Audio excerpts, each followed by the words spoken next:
Ya.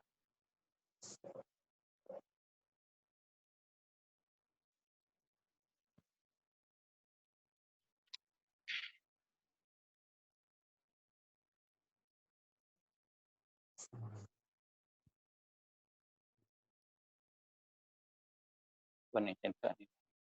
Ya. Ya dah. Assalamualaikum warahmatullahi wabarakatuh. Bismillahirrahmanirrahim.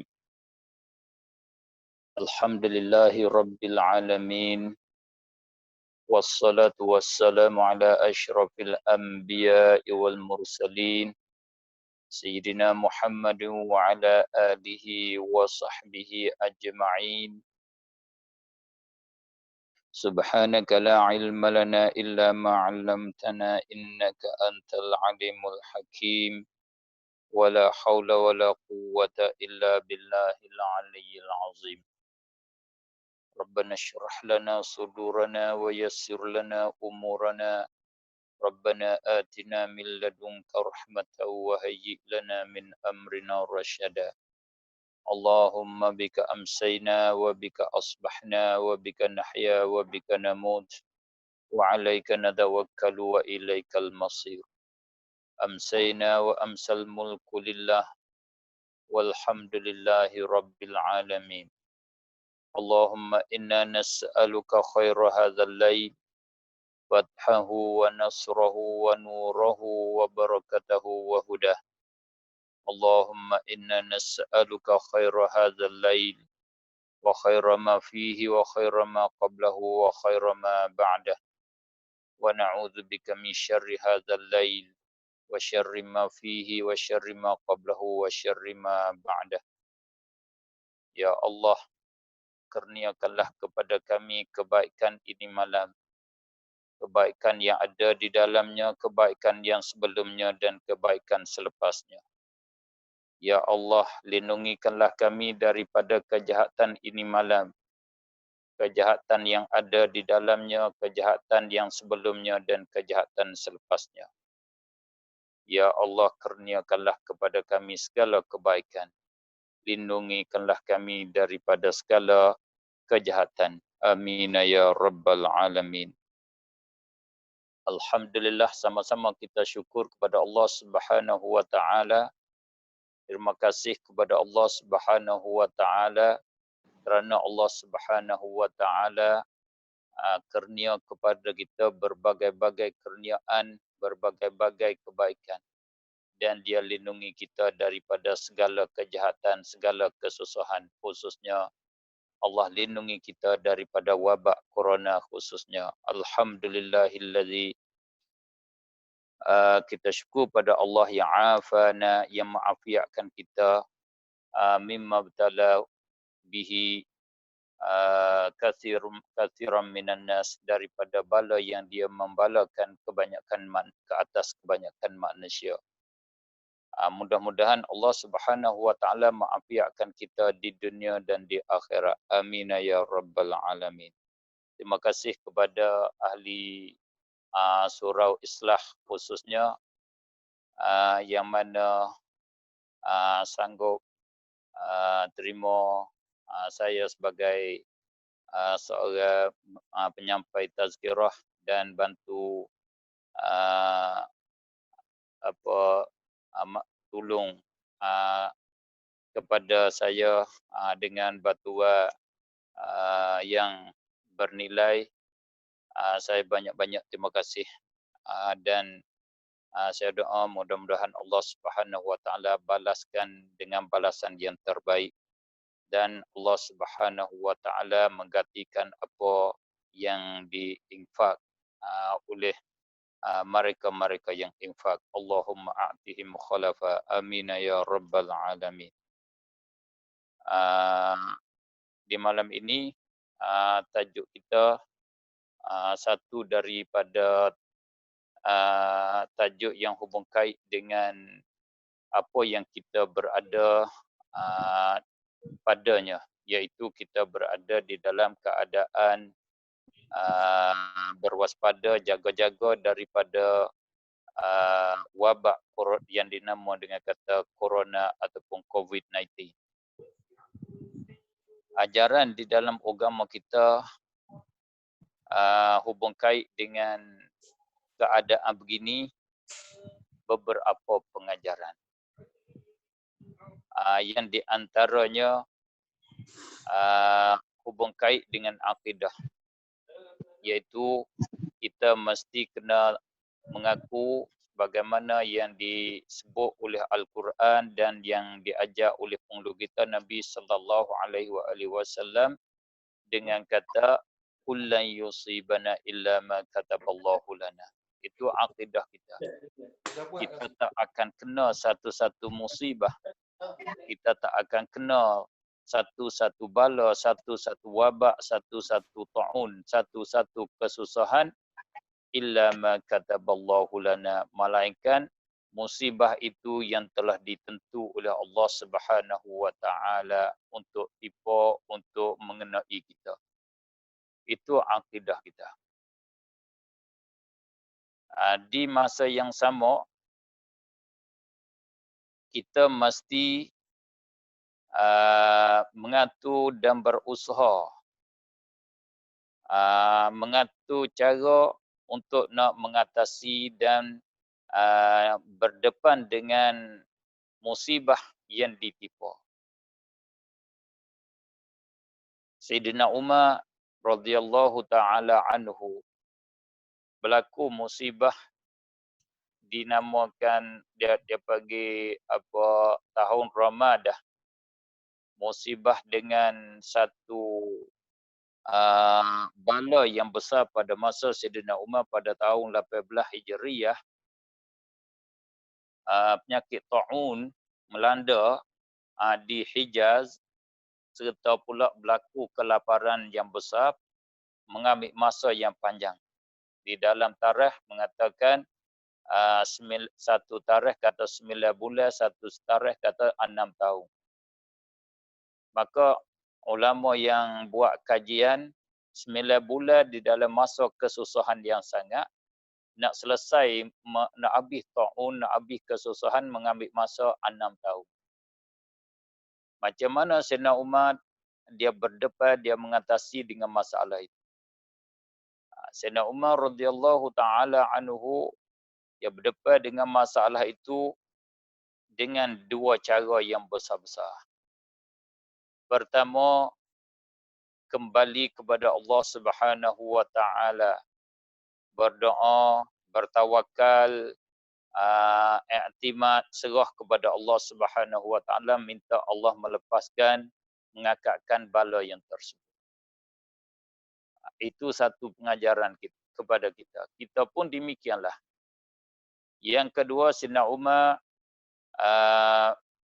membuat langkah, mengatur cara mengadakan tempat-tempat bertupu untuk orang-orang yang terjejas, orang yang terkena dengan musibah, orang yang jadi mangsa dengan musibah yang tersebut. Yang banyak bilangannya daripada ahli-ahli daratan, orang-orang nama dia ahli badiah, orang panggil bawadi, orang-orang bukit yang bilangannya sampai 60,000 orang yang jadi mangsa dengan tahun yang tersebut, dengan kesusahan yang tersebut. Sayyidina Umar mengatur orang yang khidmat, mereka yang untuk nak sapakan makanan dan apa yang mereka berhajat. Itu cara Sayyidina Umar radhiyallahu taala anhu menghadapinya. Bukan dengan menghadapi dengan satu cara, bukan menghadapi dengan akidah saja, bukan menghadapi dengan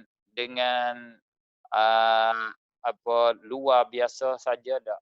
Kedua-dua Sayyidina Umar menggunakan. Itu dikatakan guna akidah dan syariah, hakikat dan syariah. Maknanya kita mengaku bahawa saja tidak tipu musibah melainkan dengan apa yang telah ditakdir oleh Allah Subhanahu wa taala. Dan di masa yang sama kita usaha untuk mengatasi, untuk menguasai ataupun untuk menyelesaikan musibah yang tersebut. Itulah di antara sejarah yang mengajarkan kita.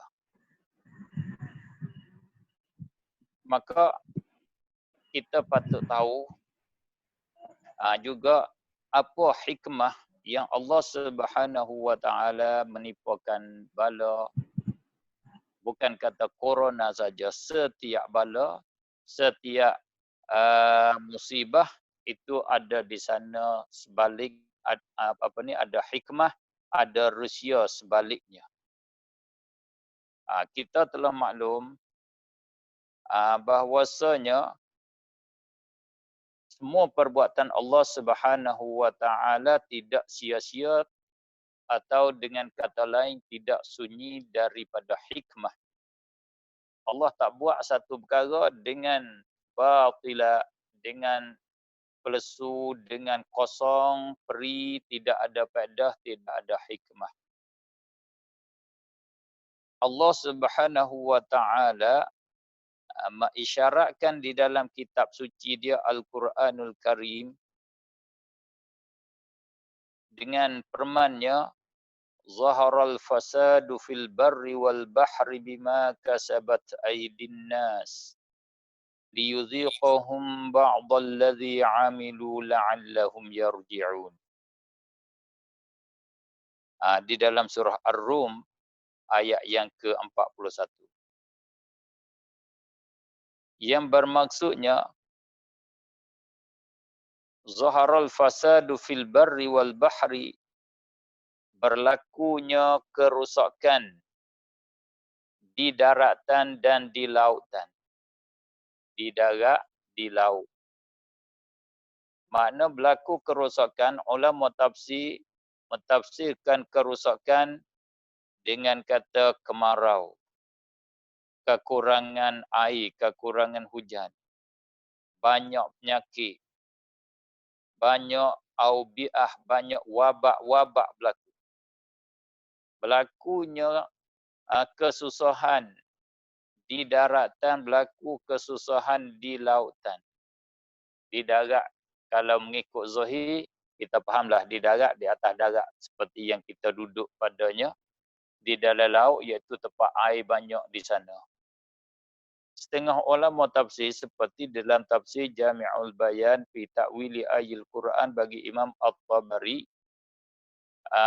ada pendapat ulama kita daripada ulama salaf, maksud dengan kata daratan dan lautan itu iaitu pada tempat-tempat yang kampung-kampung, tempat yang tak maju dia panggil daratan. Tempat-tempat yang maju di bandar-bandar, di kedai-kedai, dinama dia lautan. Tempat maju orang Arab dia panggil laut. Tempat tak maju dia panggil itu darat. Macam kalau orang bertani supaya juga orang tu orang darat. Orang darat ni mana orang tak maju, orang tak ada dengan semasa. Dia panggil orang darat.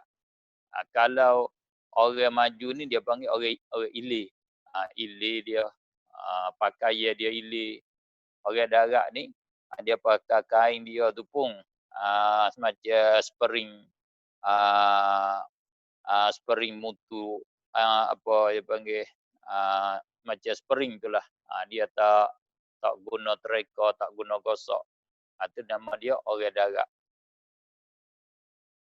Walau bagaimanapun berlaku kerusakan, berlaku bala-bala yang penyakit-penyakit di daratan dan di lautan, Allah kata bima kasabat aydin nas, adalah berpunca daripada apa yang dikerja oleh manusia, dengan barang yang mausaha oleh tangan-tangan manusia. Yakni dengan sebab amalan manusia, dengan sebab kerja manusia, dengan sebab dosa-dosa yang kerja akan dia oleh manusia, dengan sebab kesalahan manusia. manusia kerja deraka kepada Allah, berlakulah bala-balanya. Maka berlaku bala ni, apa hikmatnya?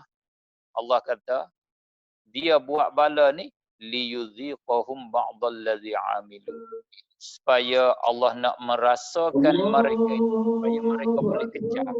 Mereka boleh rasa sebahagian daripada ba'dallazi, supaya Allah nak beri mereka rasa sebahagian daripada dosa yang mereka mengerjakan. Nak boleh rasa di atas dunia, belum di akhirat, nak beri dia rasa dah azab, seksa, dosa yang dia kerja. Dia berjudi masalan, dia minum arak masalan, dia kerja riba, ada dosa dia. Allah nak beri dia rasa sikit, inilah dosa yang kamu, seksa yang kamu kerja dosanya. Kenalah penyakit-penyakit yang tertentu. Itu di antara hikmahnya. Itu sebagai sebagai jadi pengajaran atau sebagai jadi azab yang rendah, azab yang ringan.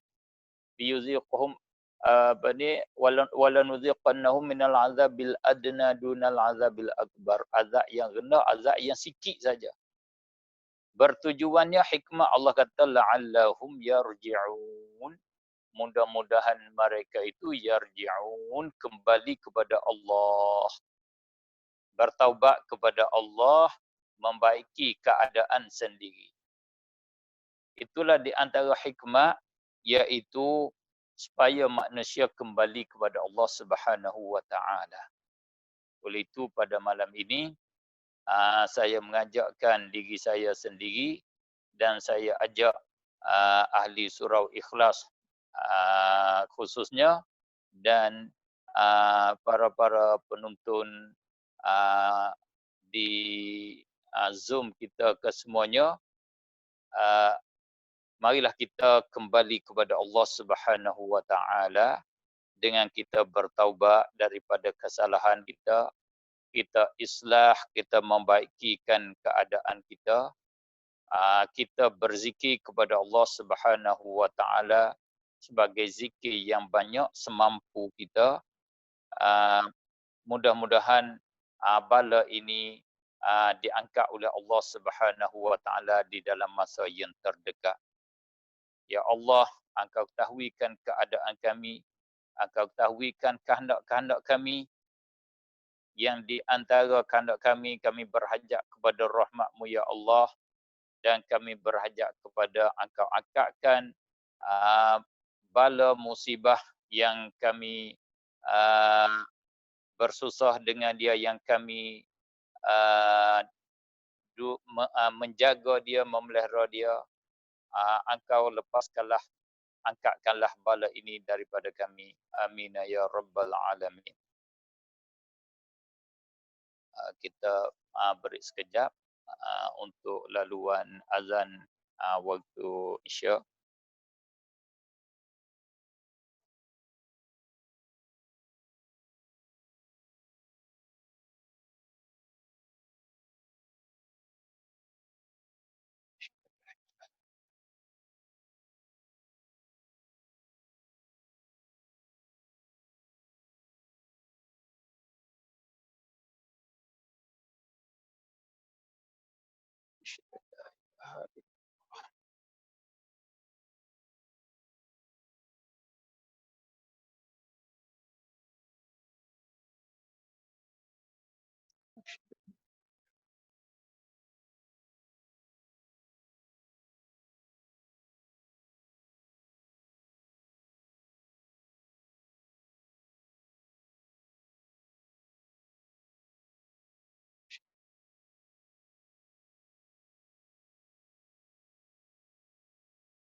Ah, masuk.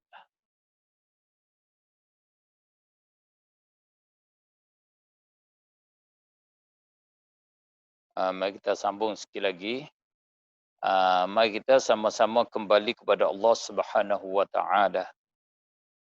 Hikmah Allah Subhanahu wa taala menimpakan kesusahan ke atas kita, di antaranya la'allahum yarji'un. Mudah-mudahan mereka itu kembali kepada Allah Subhanahu wa taala. Sama-sama lari daripada bala yang datang daripada Allah Subhanahu wa taala kepada taat kepada Allah Subhanahu wa taala. Allah suka kepada hamba-hamba dia yang kembali kepada dia. Kalau kita baca di dalam Al-Quran, Allah Subhanahu wa taala memujikan sebahagian nabi dia dengan sifat banyak kembali kepada Allah. Itu peringkat para rasul, para nabi, yang di antaranya Nabi Sulaiman. Allah memuji dengan kata ni'mal 'abdu innahu awwab. Sebaik-baik hamba itu Nabi Sulaiman. Innahu, sesungguhnya, kerana sesungguhnya Nabi Sulaiman itu awwab, yang banyak kembali kepada Allah Subhanahu wa taala. Dia banyak kembali pada Allah, banyak berzikir kepada Allah, banyak berdoa kepada Allah, banyak bertasbih kepada Allah. Itu makna awwab, makna raja'. Kalau kita belajar di dalam bahasa Arab, nama sirah mubalaghah. Awwab satu bahasa yang bercakap menunjuk di atas melampau, sangat-sangat. Awwab makna raja', sangat-sangat kembali, banyak kembali kepada Allah. Maksud kembali kepada Allah iaitu kembali kepada taat pada Allah. Kebiasaannya, bila seorang yang deraka kepada Allah Subhanahu wa taala, dia tinggal taat, dia tak taat, itu berarti dia lari daripada Allah. Dia berjalan di atas jalan yang salah. Maknanya dia jauh daripada Allah. Sedetik demi sedetik, sesaat demi sesaat, dia bertambah jauh, bertambah jauh, bertambah jauh dengan Allah Subhanahu wa taala. Bila dia jauh daripada Allah, satu hari dia ditipu musibah dan upamanya, dia paling ingat kepada Allah, bertaubat, paling kepada Allah, itulah nama dia Awwab, itulah nama dia Raja', itulah nama dia orang yang kembali kepada Allah. Bila banyak kembali pada Allah, selalu kembali pada Allah, taat pada Allah, itu didata dengan sirah mubalaghah, dengan kata Awwab. Dan juga makna awwab, makna kembali kepada Allah, iaitu yang banyak berzikir kepada Allah Subhanahu wa taala. Dan di antara pengertian awwab juga, iaitu yang banyak bertasbih kepada Allah Subhanahu wa taala. Berartinya Allah Subhanahu wa taala memperlakukan musibah yang di antaranya supaya kita banyak berzikir kepada dia, banyak kita bertasbih kepada dia. Bila kita banyak bertasbih, kita masuk di dalam jumlah hamba Allah yang Allah puji, itulah yang Allah kandang. Di antara Nabi-Nabi Allah yang Allah puji dengan banyak kembali kepada Allah, iaitu Nabi Ayyub. Nabi Ayyub Allah puji di dalam Al-Quran dengan kata inna wajadnahu sabira ni'mal 'abdu innahu awwab. Sesungguhnya kami dapatkan Nabi Ayyub itu sabiran, seorang yang sabar. Ni'mal 'abdu, sebaik-baik hamba itu, innahu awwab. yang banyak kembali, yang banyak bertaubat. Apa makna Nabi Ayub dia sabar? Iaitu dengan bala Allah ke atas dia berbilang-bilang tahun. Ulama kita tengok di dalam hadis dan di dalam sejarah hubung kait yang Nabi duk cakap tajuk Nabi Ayub ni, didapati bahawasanya Nabi Ayub pakai jarak masa lama di dalam bala, di dalam penyakit. Sampai 17 tahun, 18 tahun dia sakitnya. Tetapi di dalam masa tempoh tersebut, dia tidak keluar daripada dengan sebab bala, dia tidak keluar daripada taat kepada Allah Subhanahu wa taala. Kesusahan penyakit dia itu tidak menekankan dia, tidak membawakan dia kepada derhaka kepada Allah Subhanahu wa taala. Dia terus di dalam taat kepada Allah Subhanahu wa taala. Itu makna dia sabira. Dia yang sabar. Lagi pula dia awwab, banyak berdoa kepada Allah, banyak berzikir kepada Allah, banyak bertasbih kepada Allah Subhanahu wa taala. Itulah di antara hikmah musibah yang Allah Subhanahu wa taala menimpa ke atas hamba-Nya. Oleh itu kita di hari ini kita berdepan dengan COVID-19, maka marilah kita sama-sama kembali kepada Allah dan sama-sama kita bersabar. Kalau kita dikena dengan COVID.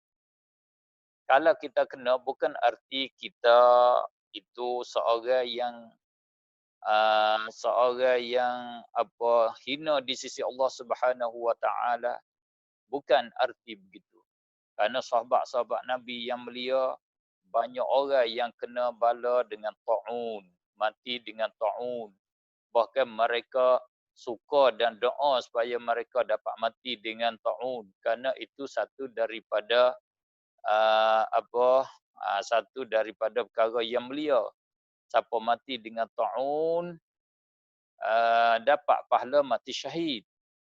Maka satu dari ta'un ialah penyakit seperti penyakit corona. Inilah satu penyakit yang cepat merebak dia. Satu penyakit yang jerakit dia ni cepat. Banyak orang dengan seorang tu dia akan kena banyak orang, itu dia panggil penyakit ta'un. Maka penyakit ta'un ni satu daripada nama dia wabak, penyakit yang cepat jerakit dia. Maka sama saja dengan corona masuk di dalam kata penyakit wabak. Oleh itu orang kena yang penyakit wabak, dia alhamdulillah di satu segi. Lebih lagi kita orang yang beriman. Orang yang beriman, alhamdulillah Nabi kata ajaban li amril mu'min. Aku heran bagi pekerjaan orang mukmin. Pelak kerjaan orang mukmin. Macam mana pelak? Amruhu kulluhu khair. Pekerjaan dia semua dapat pahala kebaikan semua. Jika mengenai akan dia oleh kebaikan, dia boleh benda baik, benda molek, syakar, dia syukur kepada Allah. Kana khairallah, fakana khairallah, kebaikan bagi dia. Jika mengenai dia tipu syar, dharra, kemudaratan, sabar, dia sabar, fakana khairallah, kejahatan itu jadi kebaikan bagi dia. Orang mukmin ke semua jadi baik, ke semua jadi pahala ke semua. Sabit di dalam hadis Bukhari yang bermaksud siapa yang tipu ta'un, maka dia duduk di rumah dia duduk berkurung, dia sabar dan dia i'tikad, dia mengaku tidak mengenai dia melainkan apa yang telah ditakdir, yang telah ditentu oleh Allah, adalah dia mati syahid. Adalah dia dapat pahala syahid. Kata Ibn Hajar Al-Asqalani di dalam beri huraian syarah hadis tersebut, dia kata zahir itu hadis sama ada dia tu mati ataupun dia tidak mati, dia bersabar dengan bala ta'un, dia dapat pahala syahid. Itu maknanya bukan erti orang yang kena penyakit ni dikatakan dia tu hina di sisi Allah, dia orang yang bersalah banyak di sisi Allah. Tak, bukan begitu. Orang yang kena itu salah satu daripada orang yang telah ditakdir oleh Allah untuk nak mengena dia sebagai percubaan, sebagai bala. Orang mukmin bila dia sabar boleh pahala besar. Orang kafir jadi kesusahan, jadi azab ke atas dia kerana kesalahan yang dia mengerja dengan tangan dia. Alhamdulillah, Allah bagi iman kepada kita satu modal yang besar. Satu modal yang besar yang kesemua perkara berlaku jadi kebaikan bagi kita. Alhamdulillah. Syukur kita kepada Allah Subhanahu wa taala. Oleh itulah penceramah-penceramah kita dan tuan guru kita di awal-awal ceramah, di awal-awal penduluan dia mengajakkan kita semua bersyukur kepada Allah. Alhamdulillah, terima kasih kepada Allah kerana Allah Subhanahu wa taala kurnia nikmat iman kepada kita. Ya, memang besar nikmat iman yang dikurnia oleh Allah Subhanahu wa taala. Sehari demi sehari kita akan rasa. Sehari demi sehari kita akan tahulah kelebihan nikmat iman. Kita orang baru, kita orang yang rasa lambat mati lagi ni tak rasa nikmat iman lagi. Orang yang dekat-dekat nak mati, rasa nak mati, barulah dia rasa nikmat iman, kelebihan iman tu ada sungguh. Dia boleh rasalah. Satu hari boleh rasa nikmat iman. Alhamdulillah.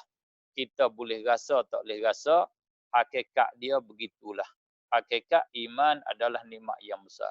Semacam kata, bumi kita duk musing ni lah. Bumi bergerak, hakikat dia berpusing, hakikat dia bergerak. Kita terima, tak terima kata dia musing, kita kata dia diam pun, dia tetap dia berpusing. Kalau kita kata dia berpusing, tetap dia berpusing. Itu hakikat, hak realitinya. Begitulah hak realitinya. Alhamdulillah. Bala yang Allah bagi nisbah dengan kita orang ada iman adalah kebaikan bagi kita. Alhamdulillah. Mari kita tengok kepada komen ataupun soalan yang dikemukakan pada malam ini. Satunya daripada Hamadi bin Salahuddin Al-Fatani. Dia kata, Assalamualaikum warahmatullahi wabarakatuh. Waalaikumsalam warahmatullahi wabarakatuh. Semoga Bapa dalam sihat dan afiat. Amin ya rabbal alamin. Adakah hasil pahala jemaah jikalau makmum hanya budak yang tidak mumayyiz? Budak mumayyiz tidak sah berjamaah dengan dia, tidak hasil pahala jamaah, tidak dikira jamaah kerana syarat nak sah solat itu kena dia mumayyiz. Wallahu alam. Apakah amalan daripada Ahmad? Tak tahu kat mana. Apakah amalan yang afdal di dalam bulan Ramadan? Amalan yang afdal di bulan Ramadan maklumlah, iaitu pertamanya puasa. Man qama ramadhana imanan wa ihtisaban ghufira lahu ma taqaddama min dhanbi. Kullu amal ibni adam lahu illa as-sawma fa innahu li wa ana ajzi bih. Bulan Ramadan amalan dia puasa. Yang kedua amalan dia qiyamul lail, berjaga malam dengan bersolat, dengan membaca Al-Quran, kebanyakan malam dia jaga. tidur sedikit saja waktu malam. Dia banyak semaya tarawih, dia lebih banyak masa, guna masa banyak. Bukan semaya tarawih yang kita semaya dengan secara gaduh gopoh, cepat-cepat nak sudah, itu tak betul. Tak dinamakan qiyamul lail. Hakikat dihasil pahala tarawih, tetapi tak sampai kepada matlamat yang sebenar. Matlamat qiyamul lail. Kalau di masa Sayyidina Umar, di masa salafus salih, mereka sudah semaya tarawih, mereka balik cepat-cepat ke rumah untuk nak makan sahur kerana takut tak sempat nak makan sahur masuk waktu subuh, naik fajar. Begitu mereka qiyamul lail. Kita di hari ini kita qiyamul lail, satu juz Al-Quran tu pun rasa banyak dah. 1 jam, 2 jam. Yang sebenarnya kita patut lebih panjang, lebih banyak daripada tu lagi. Itu amalan yang afdal di dalam bulan Ramadan. Puasa Ramadan, semaya tarawih, qiyamul lail, baca Al-Quran. Kerana bulan Ramadan bulan Al-Quran. Sayyidina Rasulullah sallallahu alaihi wasallam dia membanyakkan baca Al-Quran di bulan Ramadan, dia double 1 kali daripada bulan yang lain. Jibril setiap bulan Ramadan mari membentangkan Al-Quran kepada Nabi. Nabi baca di hadapan Jibril, Jibril dengar bacaan Nabi. Apabila seseorang niat nak berzina, maka dia pergi ke tempat untuk perkara tersebut, tetapi ternyata ke atas dia seorang itu isteri dia. Adakah dia kena hak zina? Sudah dia berzina, dia niat dengan berzina, kamar dia sudah zina, ternyata kata isteri dia.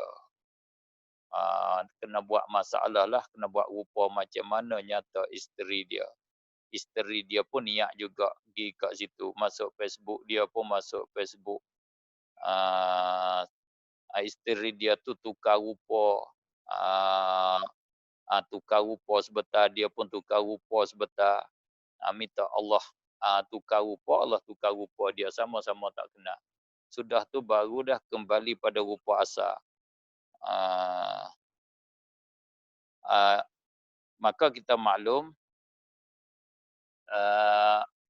masalah dia, kita ada 2 masalah. Satu masalah ibadat. Masalah ibadat dia berhajat kepada 2. Satu berhajat kepada kita apa dia panggil niat, dan waqi', benda realiti. Kalau tak betul dua-dua tu, tak jadi ibadat. Adapun yang lain daripada tu, daripada muamalat, daripada perkara yang seperti ni, jinayat ni, dia tilik kepada waqi'. Dia tak tilik kepada niat kita. Kita niat nak bercuri, kita pergi bercuri. Bila kita bercuri, kena harta kita. Kita ambil kena kepada harta kita, tidak dikira kita bercuri. Tak berdosa kita bercuri. Kita niat nak berzina, kita pergi berzina, kena isteri kita. Tak dinama zina, tidak dikenakan had ke atasnya. Tak dikira kita berzina. Hanya kita berdosa dengan kita azam, kita niat nak deraka kepada Allah Subhanahu wa taala. Itu saja kesalahan kita. Adapun zina tidak dikira kita zina. Kerana waqi'nya bukan kita berzina. Kerana berzina maklum, iaitu kita masuk ke hasyafah kepada faraj ajnabiyah, faraj perempuan yang asing, yang luar daripada kita, yang berasingan daripada kita, yakni bukan isteri kita. Wallahu a'lam. Soalannya, bolehkah kita ikut solat tarawih imam dalam TV dan ikut kiblat dalam rumah kita?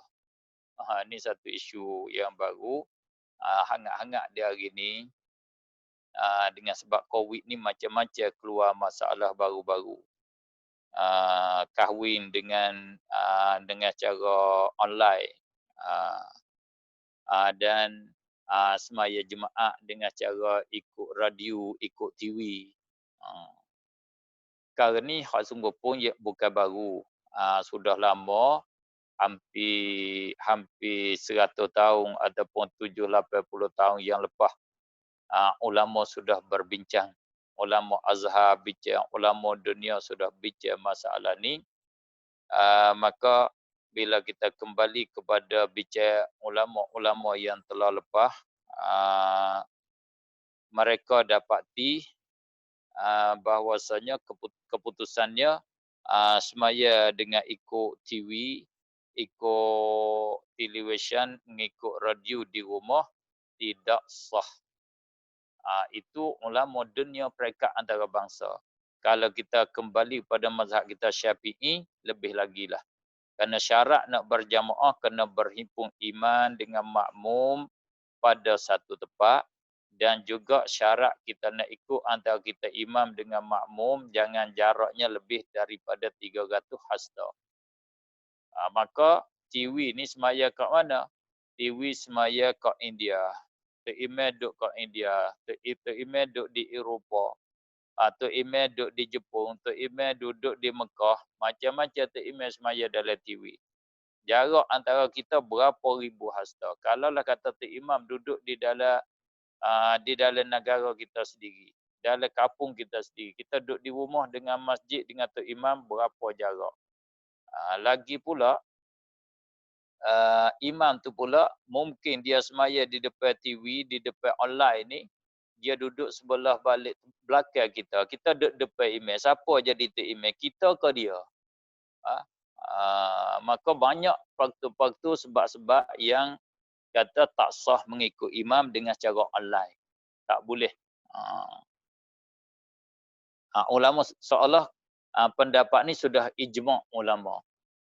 Mereka tolak pendapat Hafiz Ahmad As-Siddiq Al-Ghumari. Dia ijtihad dengan satu ijtihad dia yang syadz, yang keluar daripada, yang terpecil daripada pendapat ulama yang lain. Dia kata sah semaya di belakang TV, semaya mengikut imam di dalam TV. Maka ijtihad dia, dalil-dalil dia itu tidak sempurna. Tak boleh kita nak ikut pendapat dia, ijtihad dia itu. Assalamualaikum. Waalaikumsalam. Al-Fadhil Baba, saya tak ada soalan, cuma nak maklum anak saya minta Baba, anak saya minat Baba. Ya, terima kasih banyak-banyak di atas minat. Tapi ingatlah,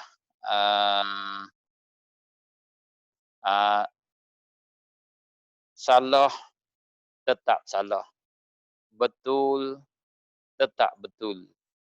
Walau orang yang kita minat tak penting.